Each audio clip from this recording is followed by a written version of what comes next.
അസ്സലാമു അലൈക്കും. എല്ലാ മാന്യ പ്രേക്ഷകർക്കും മുസ്ലിം വിശ്വാസം എന്ന ഈ ചാനലിലേക്ക് സ്വാഗതം.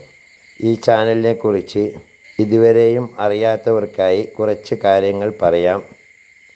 ഇത് ഇസ്ലാം മതവിശ്വാസികൾക്ക് മതത്തെക്കുറിച്ച്, പ്രത്യേകമായി മതത്തിലെ കർമ്മശാസ്ത്ര വിധികൾ, അതുപോലെ പരിശുദ്ധ ഖുർആനിലെ ആയത്തുകളുടെ വിവരണങ്ങൾ, തഫ്സീറുകളെ അടിസ്ഥാനമാക്കിയുള്ള വിവരണങ്ങൾ, ഇസ്ലാമിക ചരിത്രങ്ങൾ, ഇസ്ലാമിക വിശ്വാസ സംബന്ധമായ കാര്യങ്ങൾ, ഒരു മനുഷ്യൻ്റെ തൊട്ടിൽ മുതൽ കട്ടിൽ വരെ എന്ന വിധത്തിൽ പരിശുദ്ധ ഖുർആൻ നിഷ്കർഷിച്ചിട്ടുള്ള നിയമവ്യവസ്ഥകൾ മുതലായവ അറിയാവുന്നവരെ കൊണ്ട് അറിയാത്തവർക്ക് പറഞ്ഞു കൊടുക്കാനുള്ള ഒരു വിജ്ഞാനവേദി എന്ന നിലയിലാണ് ഈ ചാനൽ മുന്നോട്ട് കൊണ്ടുപോകുന്നത്. നിരവധിയായ ഉസ്താദുമാർ ഇതിനു വേണ്ടി കണ്ടൻറ്റുകൾ നൽകി വരുന്നു.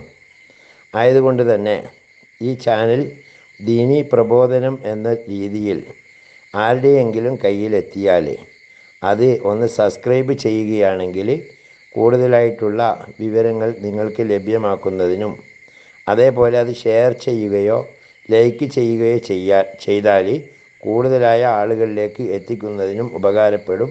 അള്ളാഹു തൗഫീഖ് നൽകട്ടെ.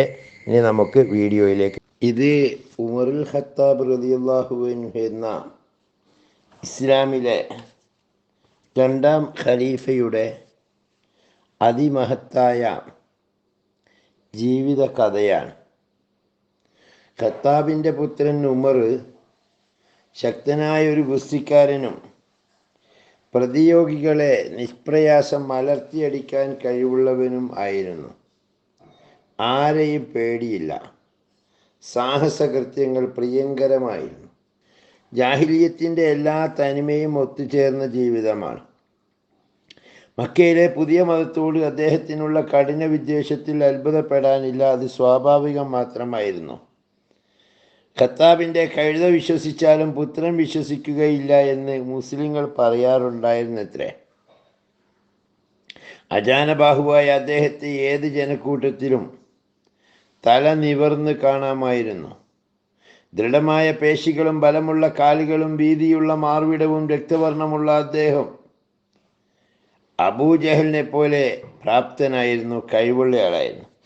വിട്ടുവീഴ്ചയും സംയമനവും അറിയാത്ത തീവ്രവാദി എന്ന് ഏത് പ്രതിബന്ധവും കൂസാത്ത മനുഷ്യൻ. മുസ്ലിങ്ങൾക്ക് അദ്ദേഹത്തെ പേടിയായിരുന്നു. ആദ്യഘട്ടത്തിൽ നബി സല്ലല്ലാഹു അലൈഹി വസല്ലമ പ്രാർത്ഥിച്ചു, അല്ലാഹുവേ, രണ്ടിലൊരു ഉമറിനെ കൊണ്ട് ഇസ്ലാമിനെ നീ പ്രബലമാക്കണമേ എന്ന്. ഈ രണ്ട് ഉമർ എന്ന് പറയുന്നത് ഒന്ന് അബൂജഹലും ഒന്ന് ഈ ഉമർ ബിൻ ഖത്താബ് റളിയല്ലാഹു അൻഹു എന്നിവരുമായിരുന്നു. നട്ടുച്ച നേരത്ത് ഊരിപ്പിടിച്ച വാളുമായി ഉമർ നബിയുടെ രഹസ്യ സങ്കേതമായ ദാറുൽ അർക്കമിനെ ലക്ഷ്യമാക്കി നടക്കുകയാണ്. മനസ്സിലൊറ്റ ആഗ്രഹമുള്ളൂ, മുഹമ്മദിനെ കൊല്ലണം. കൊല്ലുന്നവർക്ക് ഖുറൈശികൾ 100 ഒട്ടകം പാരിതോഷ്യം പ്രഖ്യാപിച്ചിരുന്നു. കോപസ്ഫരിക്കുന്ന മുഖവും അടങ്ങാത്ത ദൃഢനിശ്ചയമായി രൗദ്രഭാവം പൂണ്ടുവരുന്ന ഉമറിനെ വഴിയിൽ വെച്ച് നഈം ബിൻ അബ്ദില്ല കണ്ടുമുട്ടി. വളരെ വിനയത്തോടു കൂടി ചോദിച്ചു, ഉമറെ, താങ്കൾ എങ്ങോട്ടേക്കാ പോകുന്നത്? ഉമർ പറഞ്ഞു, മുഹമ്മദിൻ്റെ അടുത്തേക്ക്. ഞാൻ അവൻ്റെ കഥ കഴിക്കാൻ ഉറച്ചിരിക്കുന്നു. നഈം ചോദിച്ചു, എന്തിന്? അത് പാടില്ല. ഉമർ പറഞ്ഞു, നീയും അവൻ്റെ വലയിലാണോ? എങ്കിൽ നിന്നെ ഞാൻ വെറുതെ വിടില്ല. നഈം പറഞ്ഞു, ഞാൻ മാത്രമല്ല, നിന്റെ സഹോദരി ഫാത്തിമയും അവരുടെ ഭർത്താവ് സയ്യിദും മുസ്ലിങ്ങളായിരിക്കുന്നു. അവരെ നോക്കിയിട്ട് മതി അന്യരുടെ കാര്യം നോക്കാൻ. ഇത് കേട്ടപ്പോൾ ഉമർ അന്താളിച്ചു പോയി. കോപം ഇരട്ടിച്ചു. തൻ്റെ സ്വന്തം വീട്ടിൽ മുഹമ്മദിൻ്റെ ബാധയോ? അത് തടഞ്ഞിട്ട് തന്നെ ബാക്കി കാര്യം. ഊരിപ്പിടിച്ച വാളുമായി അദ്ദേഹം സയ്യിദിൻ്റെ വീട്ടിലേക്ക് പോവുകയാണ്. കതക് ഉള്ളിൽ നിന്ന് അടച്ചിരിക്കുന്നു. അകത്ത് നിന്നൊരു നേരിയ ശബ്ദം കേൾക്കുന്നുണ്ട്. ഖബ്ബാബും സയ്യിദും ഫാത്തിമയും ഖുർആൻ പഠിക്കുകയാണ്. ഉമർ വാതിലിൽ മുട്ടി. ഉമറാണെന്ന് അറിഞ്ഞപ്പോൾ ഖബ്ബാബ് അകത്ത് ഒളിച്ചു. ഖുർആൻ ഒളിപ്പിച്ചു വെച്ചു. അവർ വാതിൽ തുറന്നു. ഉമർ ചോദിച്ചു, ഞാൻ അകത്ത് നിന്നൊരു ശബ്ദം കേട്ടല്ലോ, അതെന്തായിരുന്നു? ഫാത്തിമ പറഞ്ഞു, ഒന്നുമില്ല, ഞങ്ങൾ സംസാരിച്ചുകൊണ്ടിരിക്കുകയായിരുന്നു. ഉമർ റളിയല്ലാഹു അൻഹു പറഞ്ഞു, നിങ്ങൾ മുഹമ്മദിൻ്റെ മതം സ്വീകരിച്ചിരിക്കുന്നു എന്ന് കേട്ടല്ലോ, അത് ശരിയാണോ? അപ്പം സയ്യിദ് ചോദിച്ചു, അത് സത്യമാണെങ്കിൽ എന്താ വിശ്വസിച്ചൂടെ? ഉമർ സയ്യിദിൻ്റെ മേൽ ചാടി വീണു മലർത്തിയടിച്ചു നെഞ്ചിൽ കയറിയിരുന്നു. ഫാത്തിമ ഭർത്താവിൻ്റെ സഹായത്തിനെത്തി. അവർക്ക് മുറിവ് പറ്റി രക്തമൊഴുകി. ഒരു സിംഹത്തെ പോലെ അവർ അലറി വിളിച്ചു, അള്ളാഹുവിൻ്റെ ശത്രു, ഏകദൈവത്തിൽ വിശ്വസിച്ചതിനാണോ നീ ഞങ്ങളെ ഉപദ്രവിക്കുന്നത്? അല്ലാഹുവല്ലാതെ ആരാധ്യനില്ലെന്നും മുഹമ്മദ് അള്ളാഹുവിൻ്റെ പ്രവാചകനാണെന്നും ഞാനിതാ വിശ്വസിച്ചിരിക്കുന്നു. നീ എന്ത് ചെയ്യും കാണട്ടെ എന്ന് ചോദിച്ചു. രക്തമൊഴുകുന്ന സഹോദരിയുടെ ഗർജനം ഉമറിൽ വീണ്ടും വിചാരമുണ്ടാക്കി.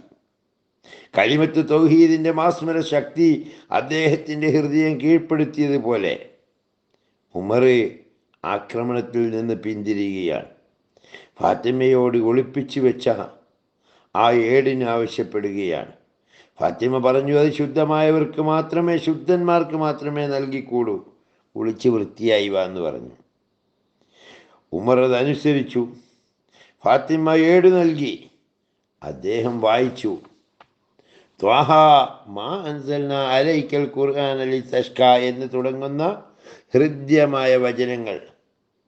ത്വാഹ, നാം ഖുർആൻ അവതരിപ്പിച്ചത് താങ്കൾ വിഷമിക്കാനല്ല, ഭയഭക്തിയുള്ളവർക്ക് ഉത്ബോധനമായിക്കൊണ്ട് മാത്രമാണ്. ഭൂമിയെയും ഉന്നതങ്ങളായ ആകാശങ്ങളെയും സൃഷ്ടിച്ചവൻ്റെ പക്കൽ നിന്ന് അവതീർണമായതാണിത്. ആ കരുണാവാരിധി സിംഹാസനത്തിൽ ആരോഹണം ചെയ്തിരിക്കുന്നു. ഉപരിലോകത്തുള്ളതും ഭൂമിയിലുള്ളതും അവയ്ക്കു ഇടയിലുള്ളതും ഭൂമിയുടെ അന്തരാളത്തിലുള്ളതും അവൻ്റേത് മാത്രമത്രേ. താങ്കൾ ഉറക്കെ പറയുന്നുവെങ്കിൽ രഹസ്യമായതും അതിനിഗൂഢമായതുമെല്ലാം അറിയുന്നവനാണ് അല്ലാഹു. അവനല്ലാതെ ആരാധ്യനില്ല. അവന് വിശുദ്ധ നാമങ്ങളുണ്ട്. ഞാനാണ് താങ്കളെ നിയോഗിച്ചത്. അതുകൊണ്ട് നൽകപ്പെടുന്ന സന്ദേശം ശ്രദ്ധിച്ച് കേൾക്കുക. തീർച്ചയായും ഞാൻ തന്നെയാണ് അല്ലാഹു, ഞാനല്ലാതെ ആരാധ്യനില്ല. അതിനാൽ എന്നെ മാത്രം ആരാധിക്കുക. എന്നെ സ്മരിക്കുന്നതിന് വേണ്ടി നമസ്കാരം കൃത്യമായി നിർവഹിക്കുകയും ചെയ്യുക. അന്ത്യനാൾ വരിക തന്നെ ചെയ്യും. അവനവൻ്റെ പ്രവർത്തന ഫലം നൽകുന്നതിന് വേണ്ടി ഞാനത് രഹസ്യമാക്കി വെക്കും. അതുകൊണ്ട് വിശ്വസിക്കാതെ ദേഹേച്ഛയെ പിൻപറ്റി ജീവിക്കുന്നവർ താങ്കളെ പിന്തിരിപ്പിക്കാതിരിക്കട്ടെ. പിന്തിരിഞ്ഞു കളഞ്ഞാൽ താങ്കൾ നാശമടയും.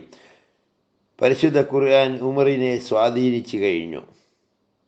അദ്ദേഹം ഈ ഏട് മാറോടണച്ചു. ഇതാണ് ദൈവമെങ്കിൽ അവന് പങ്കാളികളില്ല. ഞാൻ വിശ്വസിച്ചിരിക്കുന്നു. എനിക്ക് മുഹമ്മദിനെ കാണണം. ഉമറിൻ്റെ മനഃപരിവർത്തനം മനസ്സിലാക്കിയ ഖബ്ബാബ് റളിയല്ലാഹു അൻഹു പുറത്തു വന്നു. അദ്ദേഹത്തോട് പറഞ്ഞു, ഉമറെ, സന്തോഷിക്കുക.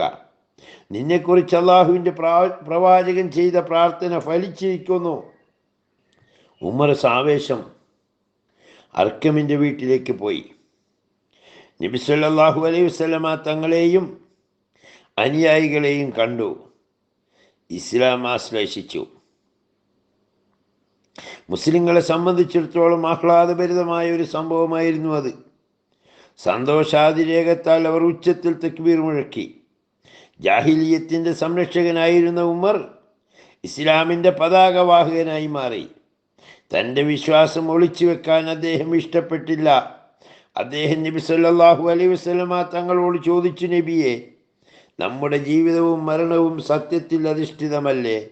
നബി സല്ലല്ലാഹു അലൈഹി വസല്ലമ ഉത്തരം നൽകി, അതേ ഉമർ, നിങ്ങളുടെ ജീവിതവും മരണവും സത്യത്തിൽ അധിഷ്ഠിതമാണ്. ഉമർ റളിയല്ലാഹു അൻഹു ചോദിച്ചു, എങ്കിൽ നാം എന്തിനു ഒളിച്ചു കഴിയണം? നമുക്ക് പുറത്തിറങ്ങാം. ഉമർ റളിയല്ലാഹു അൻഹുവിൻ്റെയും അംസാർ റളിയല്ലാഹു അൻഹുവിൻ്റെയും നേതൃത്വത്തിൽ നബി സല്ലല്ലാഹു അലൈഹി വസല്ലമ തങ്ങളും അനുയായികളും പുറത്തിറങ്ങി. ഇസ്ലാമിൻ്റെ ജൈത്രയാത്രയ്ക്ക് അവിടെ തുടക്കം കുറിക്കപ്പെടുകയാണ്. അള്ളാഹു അനുഗ്രഹിച്ചാലേ ബാക്കി അദ്ദേഹത്തിൻ്റെ ജീവിത ചരിത്രം മറ്റൊരു വീഡിയോയിൽ പ്രതീക്ഷിക്കാം. ഇൻഷാ അല്ലാഹ്. വാഖിർ ദഅ്വാനാ അൽഹംദുലില്ലാഹി റബ്ബിൽ ആലമീൻ. അസ്സലാമു അലൈക്കും വറഹ്മത്തുള്ളാഹി തആല വബറകാതുഹു.